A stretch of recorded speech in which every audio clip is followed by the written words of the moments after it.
Assalamualaikum warahmatullahi wabarakatuh. Nama saya Anu Najmal Hadid, absen 3 kelas 11 IPA 1. Hari ini saya akan membahas materi tentang lompat jangkit atau triple jump. Olahraga lompat jangkit atau triple jump adalah salah satu jenis olahraga atletik cabang lompat di mana sang atlet akan melakukan 3 tahap lompatan untuk mendarat di bak pasir pendaratan dengan awalan lari. Jika dalam melompat jauh, sang atlet hanya akan melakukan 1 kali tolakan, 1 kali melayang, dan kemudian mendarat. Maka kalau di lompat jangkit, sang atlet melakukan 3 kali tolakan, 3 kali melayang, dan mendarat. 3 lompatan dalam lompat jangkit itu disebut hop, step, jump. Hop merupakan fase pertama lompatan yang dilakukan oleh atlet dengan menggunakan kaki terkuat sebagai tumpuan untuk tolakannya.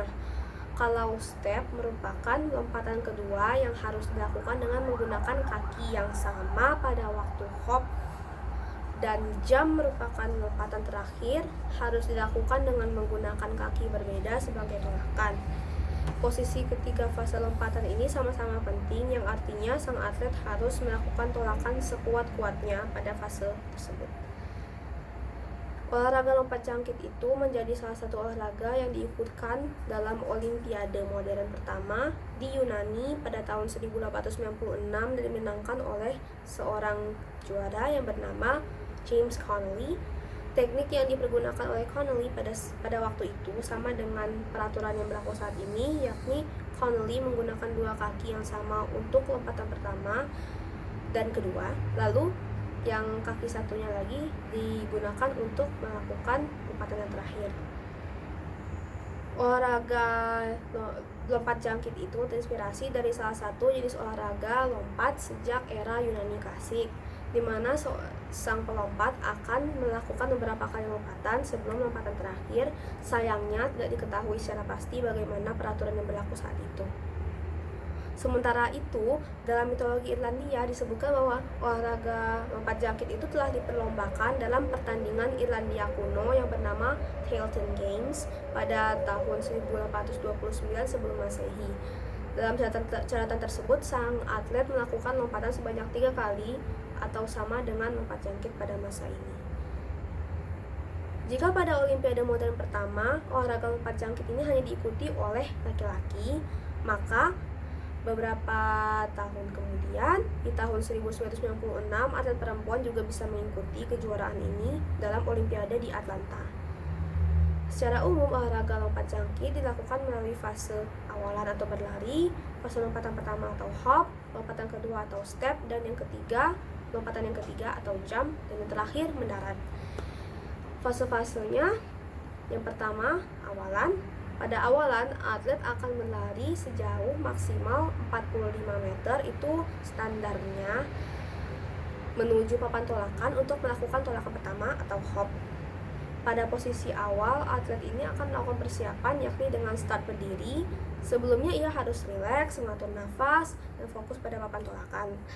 Setelah siap, atlet akan berlari dengan kecepatan sedang menuju ke kecepatan tinggi.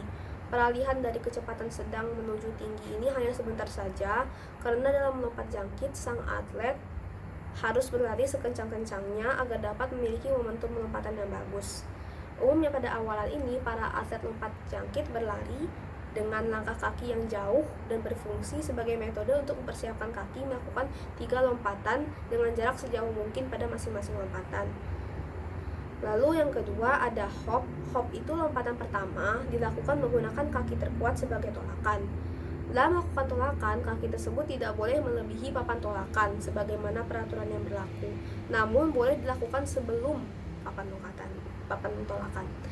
Setelah melakukan tolakan agar menghasilkan jarak yang jauh, umumnya para atlet akan mengayunkan kaki saat melayang di udara dan mendarat dengan kaki yang sama pada saat tolakan untuk melakukan tolakan kedua atau step. Pada fase step, kaki yang dipergunakan untuk tolakan ini kaki yang sama yang digunakan pada saat hop. Oleh karena itu, kaki terkuat yang dipergunakan untuk melakukan tolakan pertama dan kedua ini. Setelah lompatan kedua ini dilakukan, pada saat melayang, segera kaki satunya diayunkan ke depan dan bersiap untuk mendarat sekaligus melakukan tolakan. Lalu ada jump. Seperti yang telah disebutkan sebelumnya, kaki yang dipergunakan untuk melakukan tolakan terakhir itu kaki yang tak digunakan untuk melakukan tolakan pertama dan kedua. Begitu kaki ini mendarat, maka selanjutnya kaki ini akan langsung melakukan tolakan ke arah depan dengan membungkukkan badan agar condong ke depan. Alasan kenapa badan dibungkukkan adalah agar tubuh tidak terlalu banyak bergesekan dengan udara yang akan mengurangi jarak lompatan. Yang kedua, tubuh ini berfungsi untuk bersiap mendarat. Jika tubuh membungkuk, kemungkinan tubuh akan jatuh ke belakang saat mendarat bisa diminimalisir karena titik pendaratan yang diukur adalah bagian organ tubuh yang jatuh paling dekat dengan bibir bak pasir bagian depan. Yang terakhir ada mendarat. Pendaratan harus dilakukan dengan kedua kaki untuk menghindari cedera.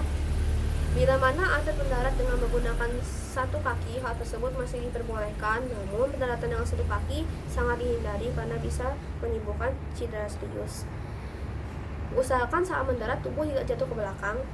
Meski demikian, banyak juga atlet profesional mendarat dengan kedua kaki sekaligus terjatuh ke belakang karena saking besarnya energi yang dipergunakan untuk melompat sehingga menghasilkan jarak yang jauh dan membuat tubuh sulit untuk tidak jatuh ke belakang.